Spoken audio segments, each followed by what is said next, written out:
नमस्ते, कैसे हैं आप लोग। मैं हूं सुखमनी और देखिए आज हम होइको वेबसाइट पर जानेंगे कनेक्टेड बोर्ड के बारे में। कनेक्टेड बोर्ड क्या होता है और कैसे हम उसको यूज कर सकते हैं, आज हम इस बारे में बात करेंगे। तो देखिए अक्सर बहुत सारे बोर्ड जैसे होते हैं जिनके कुछ डेटा को हमें एक साथ कंपाइल करके देखना पड़ता है और उस केस में हम बार बार बोर्ड पे अगर स्विच करते हैं तो ह्यूमन एरर्स होने के चांसेस रहते हैं और साथ ही साथ हमारा टाइम जो है वो ज़्यादा कंज्यूम होता है। तो अगर हमें बोर्ड्स पे स्विच ना करना पड़े और हम दोनों के इंफॉर्मेशन या दोनों के कुछ कॉलम्स को कंबाइन करके देख सकें तो वो एक ऐसा ऑप्शन है कनेक्टेड बोर्ड। तो हम कनेक्टेड बोर्ड के बारे में देखते हैं। लेट्स से मैं मेरा कोई भी एक बोर्ड ओपन करती हूँ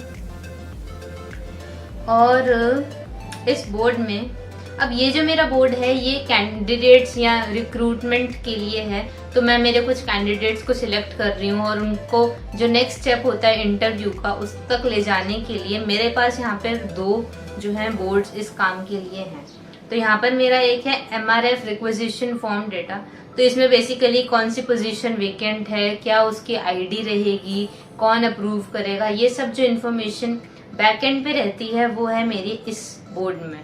और जो मेरा इंटरव्यू ट्रैकर वाला फॉर्म है उस जो इंटरव्यू ट्रैकर वाला बोर्ड है उसमें बेसिकली ये रहेगा कि मुझे कौन से कैंडिडेट को कौन से जॉब पे कौन सी पोजीशन पे रखना है और उसकी क्या आईडी रहेगी। अब मैं दिखाती हूँ कि हम इन दोनों बोर्ड्स को कनेक्ट कैसे कर सकते हैं। तो देखिए अगर हम बात करें सबसे पहले इस बोर्ड की तो यहाँ पर आपको दिखाई देगा कि कुछ कैंडिडेट आईडी MRF आईडी है, ठीक है।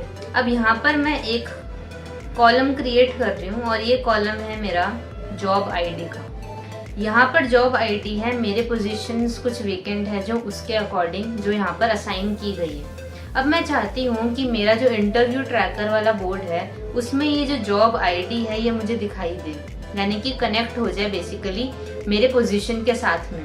क्योंकि आई कैन नॉट रिमेम्बर कि जो SAP FICO कंसल्टेंट की जो पोजीशन है उसकी जॉब आईडी क्या रहेगी।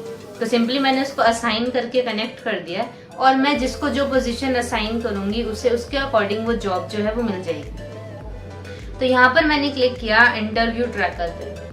अब इंटरव्यू ट्रैकर का जो मेरा बोर्ड आ रहा है इसमें हम सबसे पहले एक कॉलम ऐड करेंगे एकदम एंड में जाके।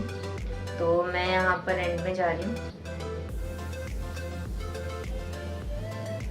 और यहाँ पर हमको दिखाई दे रहा है एक प्लस का कॉलम। हम जाएंगे मोर पे और यहाँ पर हम सिलेक्ट करेंगे कनेक्टेड बोर्ड। कनेक्टेड बोर्ड पे हमने क्लिक किया। अब हम सिलेक्ट करेंगे कि हमें कौन से बोर्ड को कनेक्ट करना है। तो यहाँ पे मैंने सिलेक्ट किया MRF रिक्वेजिशन फॉर्म डेटा को और अब मैं सिलेक्ट करूंगी कि कौन सा कॉलम जो है मुझे वो कनेक्ट करना है। तो यहाँ पे मुझे जॉब आईडी जो है वो कनेक्ट करनी है। मैंने जॉब आईडी पे क्लिक किया और मैंने नेक्स्ट पे दबाया। अब देखिए यहाँ पर जो कनेक्टेड बोर्ड है वो आ चुका है। मैं इसको रीनेम कर देती हूँ और मैं इसको लिख देती हूँ जॉब आईडी। अब ये मेरा एक कनेक्टेड बोर्ड का कॉलम जो है वो यहाँ पर ऐड हो चुका है। अब इसका मतलब क्या है, इसे कैसे यूज करते हैं तो मैं आपको बताती हूँ। फॉर एग्जाम्पल मेरा ये जो फर्स्ट रो है अनिल नाम का, इससे मुझे एक जॉब आईडी असाइन करनी है क्योंकि he has cleared the interview. तो मैं सिलेक्ट करूंगी कि मुझे कौन सी पोजीशन पे इसको रखना है। तो सिलेक्ट किया मैंने फॉर एग्जांपल मैनेजर फाइनेंस। मैंने मैनेजर फाइनेंस पे क्लिक किया और देखिए यहाँ पर अपने आप उसके कॉरेस्पॉन्डिंग जो जॉब आईडी थी वो यहाँ पर हमको दिखाई देने लगी है। तो this is how connected board works. हमने हमारे दूसरे बोर्ड में कुछ वैल्यूज असाइन करी थी पर्टिकुलर रोज को और वो वैल्यूज को जब हमने इसमें कनेक्ट कर दिया तो सिंपली हमें उसके कॉरेस्पॉन्डिंग जो भी आईडी थी वो यहाँ पर दिखाई देने लगी है। अगर मैं बात करूँ जो हमारा थर्ड रो है रोहन नाम से, उसे मुझे एक और पोजीशन देनी है विच इज SAP MM। तो मैंने इस पर क्लिक किया और उसके कॉरेस्पॉन्डिंग जो मेरी जॉब आईडी थी वो आ चुकी है। अगर मैं चाहूँ कि मुझे यहाँ पे जॉब आईडी की जगह पे कोई और कॉलम रखना है, मुझे कोई और कॉलम कनेक्ट करना है, तो मैं उस कॉलम को कनेक्ट कर सकती हूँ और वो जो भी कॉलम होगा वो यहाँ पर हमें दिखाई देने लगेगा। तो इस तरीके से हमारा जो कनेक्टेड बोर्ड है वो काम करता है ताकि हमें बार बार हमारे जो बोर्ड्स हैं उन्हें स्विच ना करना पड़े अपना जो डेटा है उनको देखने के लिए। और सिंपली जैसे हम किसी भी कॉलम को डिलीट करते हैं उसी तरीके से आप कनेक्टेड कॉलम को जो भी है वो डिलीट भी कर सकते हैं इस पे क्लिक करके।